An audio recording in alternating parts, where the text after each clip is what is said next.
Welcome to Ask the Divorce Whisperer, Facebook Live event.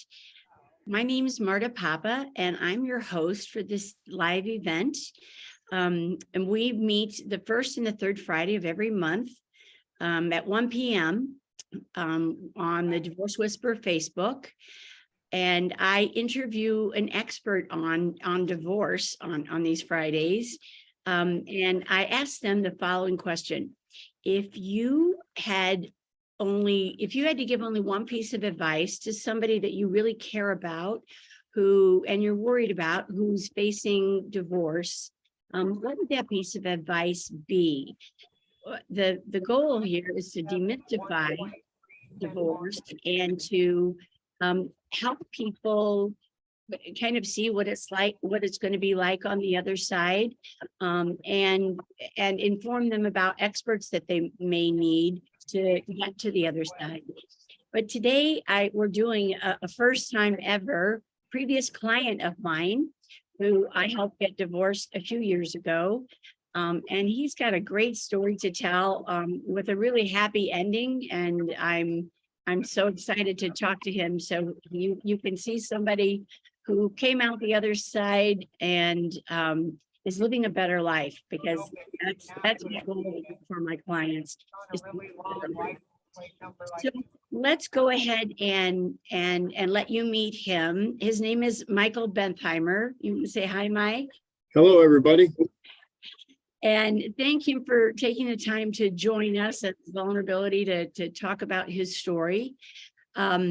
And I'll start off by asking him that question. If someone you really cared about was getting divorced and you could give them advice, what would that piece of advice be? So I'll let you take it over, Michael. Okay. Well, thanks for having me, Marta. Marta asked me to pick one piece of advice, and I struggled with just one. So I have them grouped into three different ones. Oh, perfect. That's fine. The first one is to take care of yourself, both physically, emotionally, mentally. You got to figure out what type of person you want to be when you come out the other side. This was extremely difficult for me. It's not something that I woke up one morning a month into it saying, oh yeah, okay, I'll take care of myself. I couldn't sleep. It was probably a year or more before I would sleep more than 2 or 3 hours a night. I couldn't eat. I lost a lot of weight, but I did some things that helped me along the way. So the first thing I did, even before the divorce was served on me, I went to a website that I found called Husband Help Haven. It is a website run by a guy who's not a lawyer. He's not a counselor, but he has taken the time to talk with thousands of men going through divorce. And he gave great pieces of advice. One of them was take care of yourself. And I didn't get that in the beginning, but every week he would send emails about stuff. And slowly I got to understand what that meant. And it really was finding something that you are passionate about, make yourself a better person, and just understand that it's going to be time, and just continue to put one foot in front of the other, and eventually you come out the other side. My passion that I reinvented for myself was woodworking. Oh yeah. I did a lot of woodworking in high school, and then I played a lot of sports in college, got out of it, didn't do much of it. But then during the divorce, I was like, you know what? I've got the ability I've got a bunch of equipment. I bought more equipment. I didn't really have a shop to work out of, so I worked out of my garage. Mhm. I had some very good friends that needed some outdoor furniture. And I would work my normal job 8 to 10 hours a day, and then I would go home and work 4, 5, 6 hours doing woodworking. Wow. It allowed me to not think about what I was doing and have to concentrate specifically on, I got to make this cut. I want to do this. So, it's the old measure twice, cut once. So I had to think. I had to think of what I was doing, and I wanted to make sure I had all my fingers when I was done too. Yeah. So, Yeah. and so that was my real passion. The other Mhm. thing I did is I went to a divorce care, and I just didn't go once. Yeah. I didn't go twice. I Yeah. didn't go 3 times or 4 times or 5 times. I actually went 7 times. I went to 7 different sessions. I am still very close with the first facilitators. It was a husband and wife team. Mhm. I talk to them probably every other month. In my first session, I met a man who was also going through divorce, somewhat similar to mine. He and I are still friends. We Yeah. talk probably every other week. He is now teaching divorce care. Wow. And when he needs help, he calls me. So like in February, he's going to be gone. So I'll be filling in for him as a facilitator. Wow. So If I can interrupt you there for a second to keep people kind of on track. So your first thought was taking care of yourself. I think you said so that you needed to decide what kind of person you wanted to be on the other end when you came out of this. correct. And as a divorce lawyer, I can tell you that's very smart. It's a very smart thing to do. And I don't think it's the natural thing to do. It was not, Marta. It was Yeah, very difficult. because you're so concentrated on what's happening to you and how Correct. you're going to survive, and really how you're going to survive and how your family's going to survive if you have children. And so all your focus is there. And so taking your focus from that and putting it on something else, like, okay, what kind of person do I want to be when I come out of this? Do I want to be a bitter person? Do I want to be a person that thinks of others? What kind of person do I want to be? So that is just so smart to do that. And you have I think the best chance of coming out of the divorce, a kind person, and a person that still trusts in the good in people. This is a very important thing to do. And the second thing you're mentioning is finding a passion, finding something else to be thinking about besides the divorce. And I just saw a movie over the weekend, and with Tom Hanks in it. And the moral of that movie was if you're depressed or worried about something, the best way to get out of that is to go help someone else. And I think that's what you're describing, Michael, is going to divorce care, finding out what other people are experiencing there, connecting with other people, like you did with this friend who now is running divorce care. And something I remember really unusual about you is that you just kept doing what you needed to do until it worked.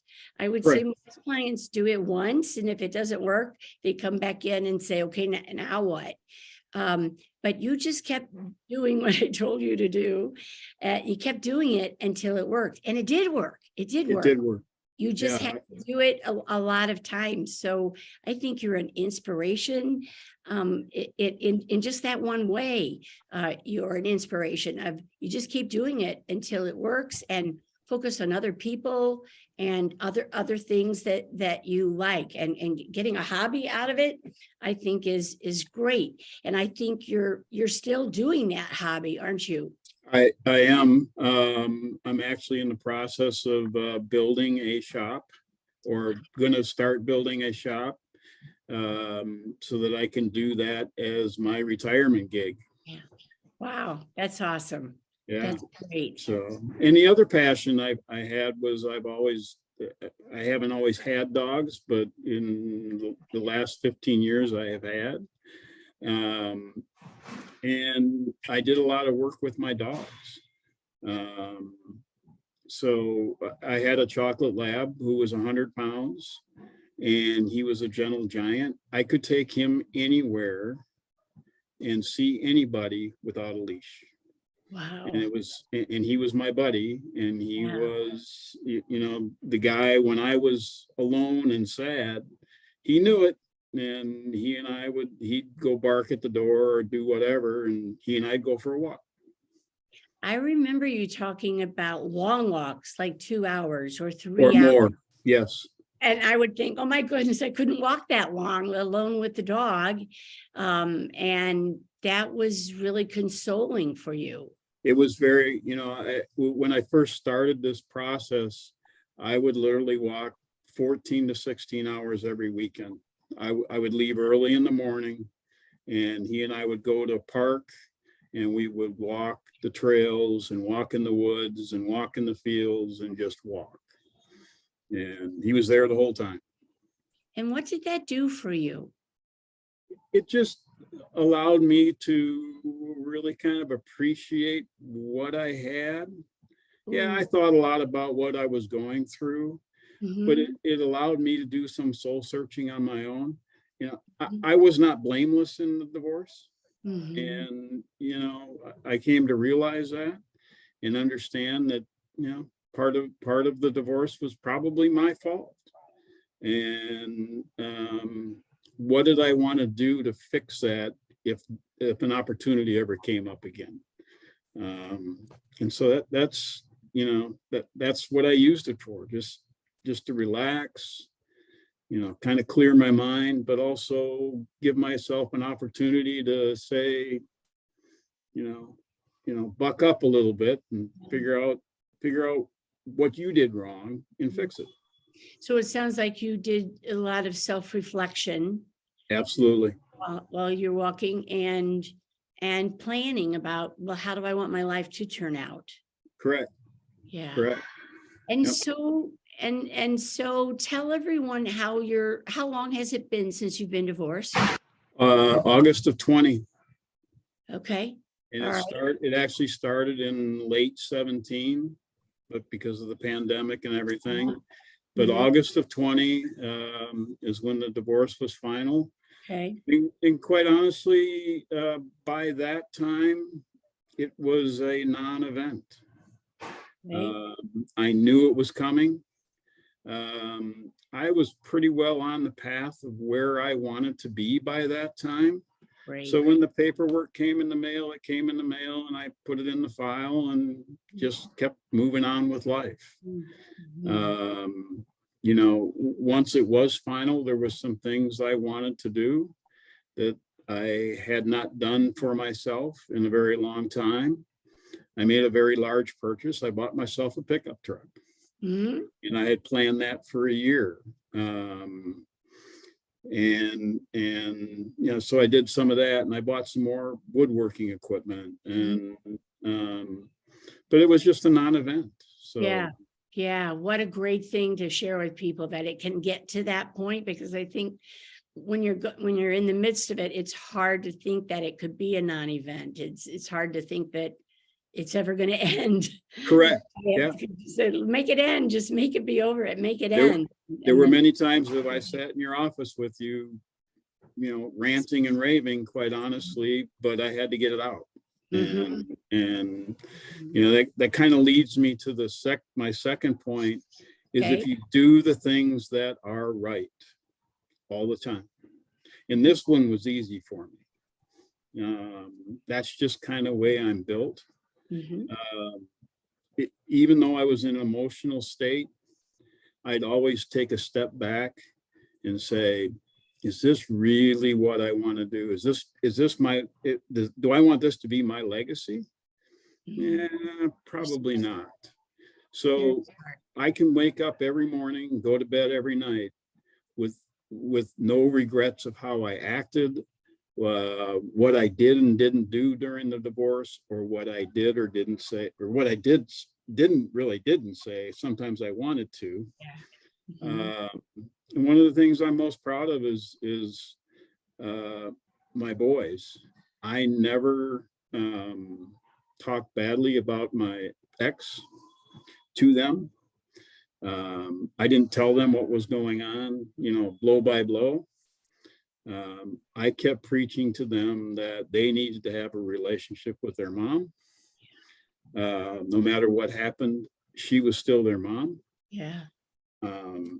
And their relationship is different, but they have a relationship. So I'm Wow, proud. what a gift that is to your children. They were adult children. Correct. Yep. Correct. They were in their 20s and 30s. And people think, well, that's not going to affect them. They're in their 30s. It's not going to affect them. And it does. It just does. It just does in a different way. And they need your permission to continue to have a relationship with the other parent.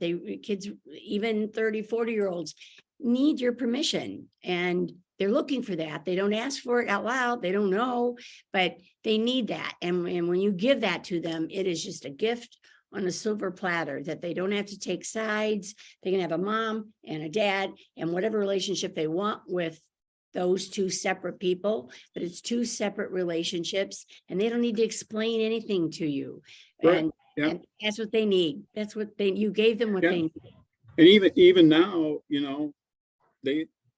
I don't ask. Mm-hmm. And they don't really ask me. What I say to them is between the three of us, and what they say to their mom and what they do with their mom is with them. That's great. So, that's great. Yeah. So I'm very proud of that. And like I said, that was very easy for me.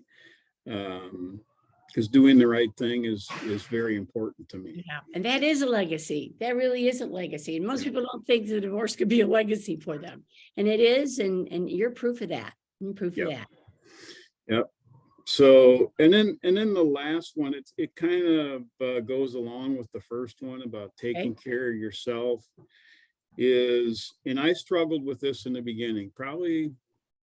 Well, I was forced to, and I'll explain that. So allow the people who care and love you help you. Wow, let me say that again. Allow the people. Allow the people who care and love you to help you. Because you resisted that? Do you think you resisted? I did, because I think you're in shock. Yeah. And you go into a shell. Mm-hmm. You don't want to see anybody. You don't want to talk to anybody. You don't want to be around anybody. You just, quite honestly, you want to wallow in your pity. Mm-hmm. That's true. And in the husband help haven, they did talk about that you're gonna want to, and at times it's okay to, but you got to get out of it. Yes, you do. So divorce care helped me with that, to understand that everybody at some level was going through that same feeling, Mm-hmm. and that it's all right to ask for help, Mm-hmm. but it's also all right to say, yeah, I don't think so today. Mm-hmm. And then the other thing that helped me through that is I had some extremely close friends. They were my neighbors. Mm-hmm. They would not take no for an answer. Period. I remember them. They're awesome. They were awesome, and they still are. So every holiday, every big event, my birthday, their birthdays, their kids' birthdays, I was expected to come over. Most times I was expected, so they ended up moving out of the neighborhood. And after that, I was expected to spend the weekend.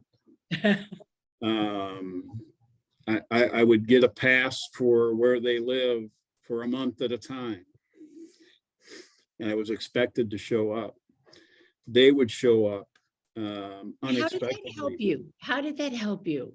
Well, it allowed me to be me.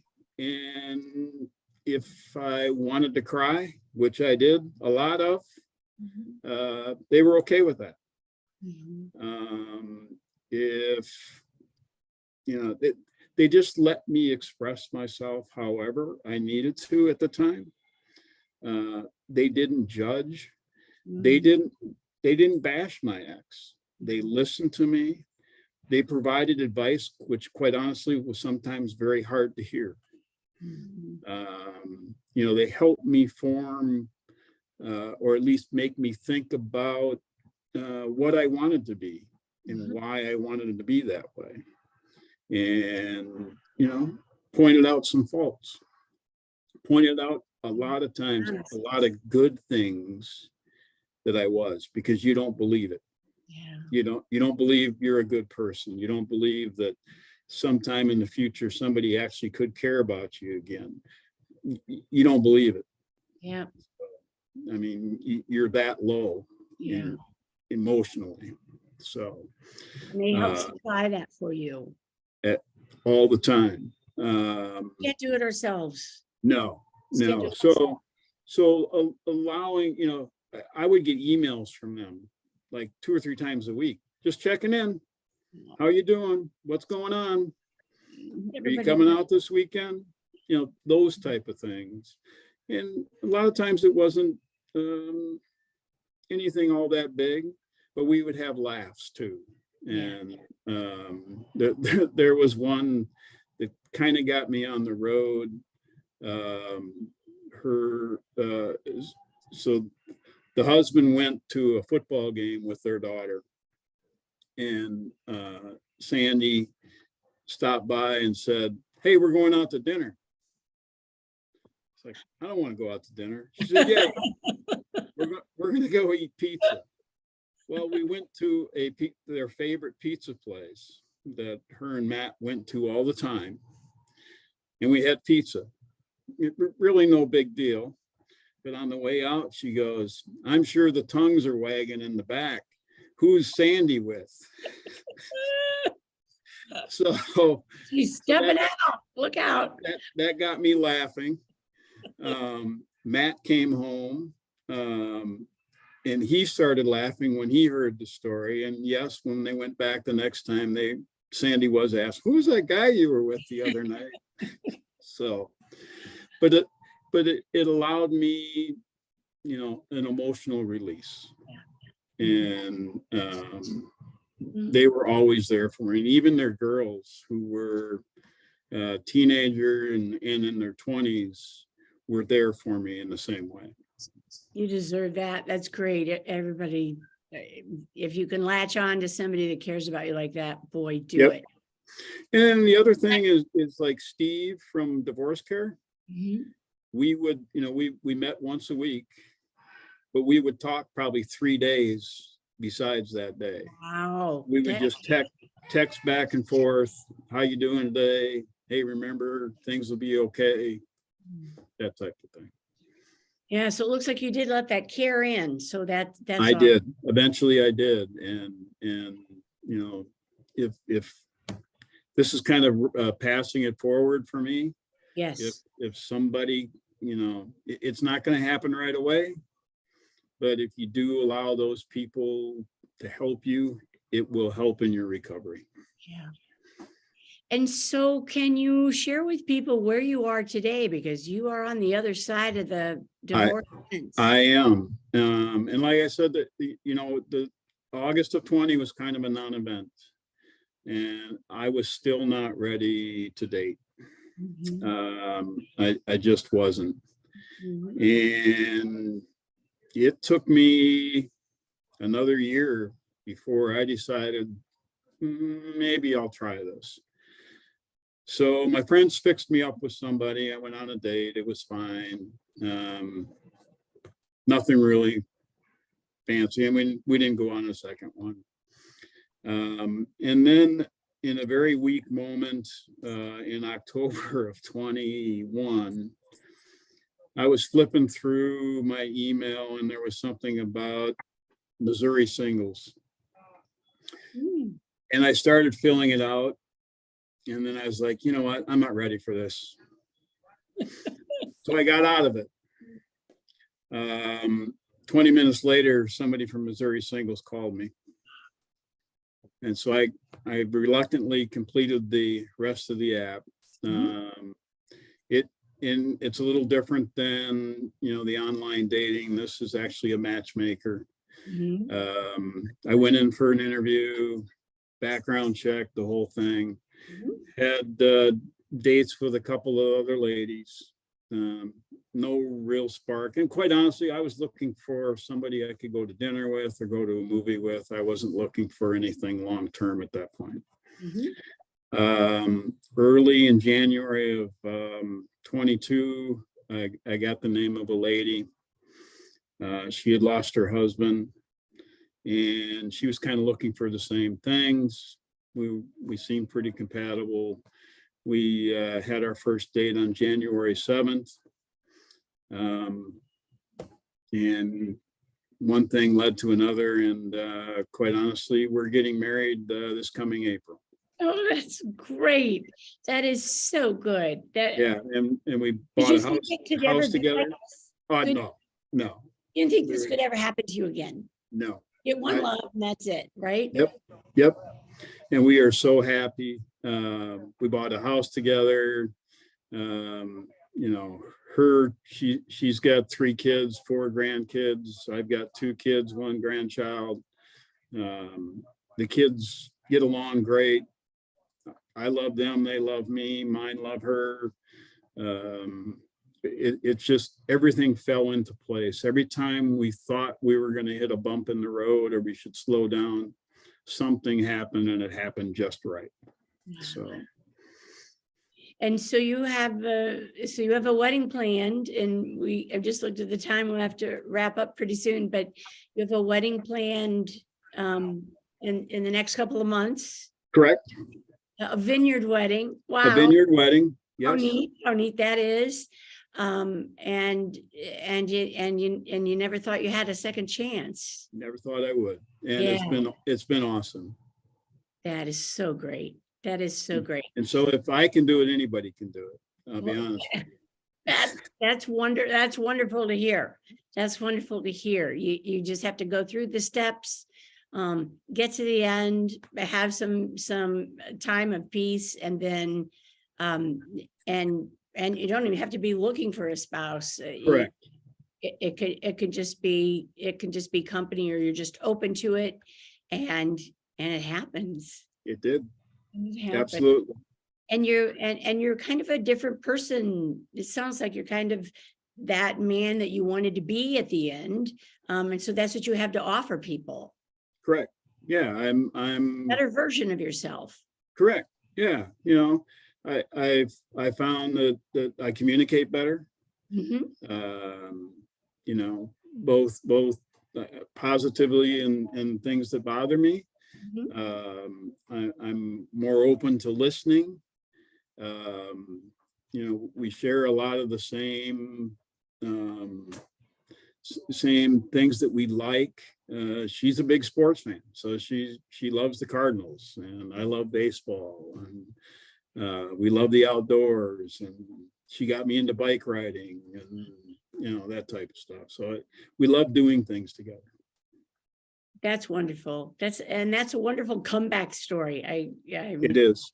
So I'm so glad for you. I'm so happy for you, because some people just stay in that mire and they can't come out. But there is a way out. There is a way out by going through it. There is a way out. Yep. Thank you. So we need to stop time wise. But thank you so much for being vulnerable and sharing your story of what you went through. And it was a journey. I mean, it was a journey. It didn't happen overnight. You didn't wake up one morning. It was a journey, and you took it like that. You took it as a journey. I don't expect to be better tomorrow, or be done by the end of the month. You took it as a journey. It's going to take as long as it takes to get there, and you got there. And you got there. Yeah, the old adage, I'm walking through a dark tunnel and I see the light at the end. I just don't know if it's a train coming.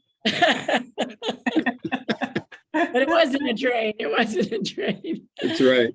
Oh, that's great. That's great. It was heaven coming. That's great.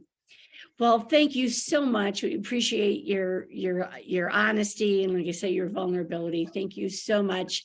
And I hope you give other people the hope that there is hope at the end. You're the one that's in control of it. It doesn't just happen to you. You walk the journey with your dogs or with whomever, but you walk the journey, and if you do it, there can be a happy ending at the end. Absolutely. Yep. So good luck to everybody. It is worth it. Yes. Thank you so much for your wonderful advice. And to all our listeners and watchers, you can watch this interview, listen to this interview again if you need it, or if you think someone else would benefit from it, by going to YouTube. Next week, go to YouTube and look up Ask the Divorce Whisperer. And this has been a session or an interview with Michael Bentheimer. And you can look up this session on YouTube and play it again if you think it will be of help. You've been a lot of help to me, Michael, and I appreciate that. Thank you, Marta. Great. We wish you the best in your upcoming nuptials, and everyone else, we'll see you in 2 weeks. Thanks so much. You bet.